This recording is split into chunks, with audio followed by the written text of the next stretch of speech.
more we find that Jesus and the early church never taught to call God the Father Yahweh, Yahuwah, Jehovah, or any of the cascading names that are derived from the Tetragrammaton. Throughout the entire New Testament, not one single apostle referenced God by a proper first name. They only referred to him as God, Father, or Lord, which is pronounced Kyrios in Kini Greek.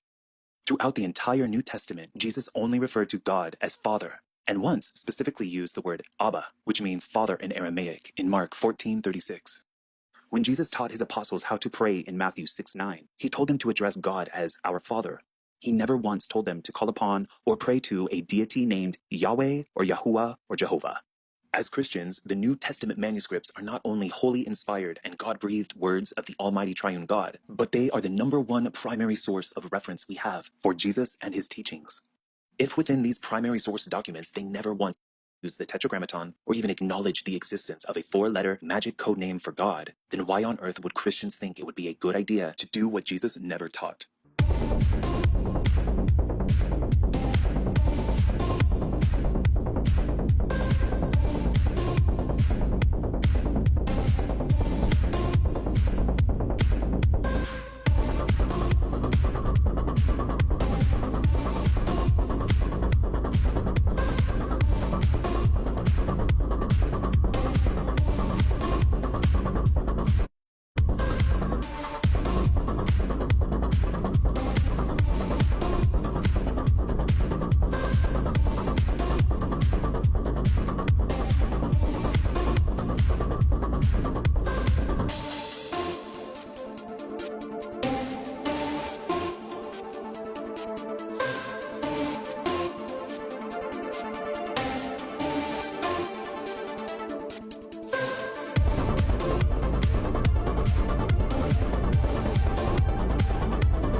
Such a word should, in fact, be so potent that man cannot hear it and live.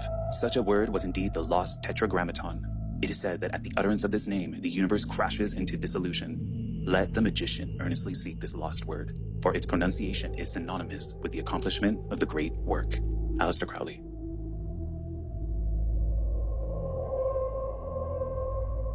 Shem Hem Farash is a modern Hebrew term that means the explicit name of the Tetragrammaton. At the online Jewish encyclopedia, we read that it is a Tannaitic name.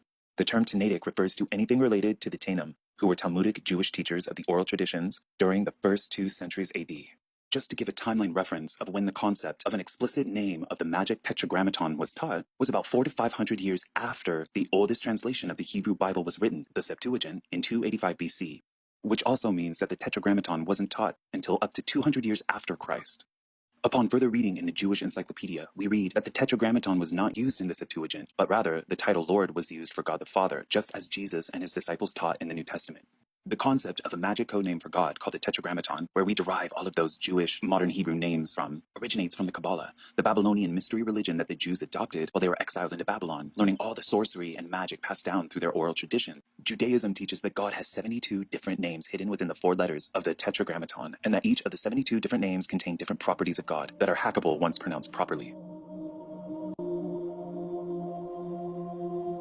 The Tetragrammaton is specifically used in Freemasonry within what is called the Rite of Memphis Mizraim, which is one of the highest degrees earned, ranging between 90 and 99. This rite is commonly known as Egyptian Freemasonry due to its extensive use of Hermetic philosophy and ancient Egyptian symbolism and rituals. It emphasizes esoteric study through Jewish Kabbalah. I found a site dedicated to the Rite of Memphis Mizraim, which describes the initiation of the degree as follows.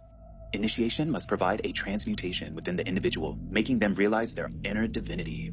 It must render the individual a new person, and must comprise the departure point of its true liberation from the human limitations, as well as the awakening of their divine consciousness.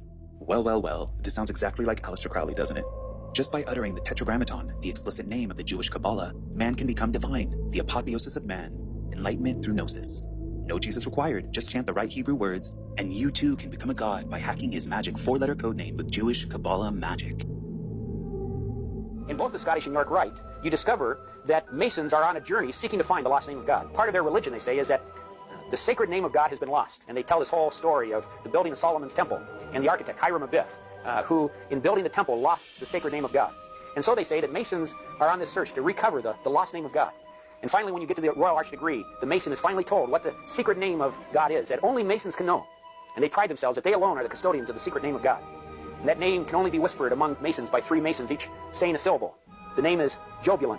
It is a combination of 3 words, Jehovah, Baal, and Osiris, the Egyptian sun god. Yah, Baal, on. Yah, Baal, on. Yah. And what a Mason is worshiping in the Masonic Lodge is a 3-headed god made up of Jehovah, Baal, and Osiris, the Egyptian sun god, represented by the phallic symbol, the sexual worship in Egypt. And they have combined this into a 3-headed monster and say that is the Masonic god they worship.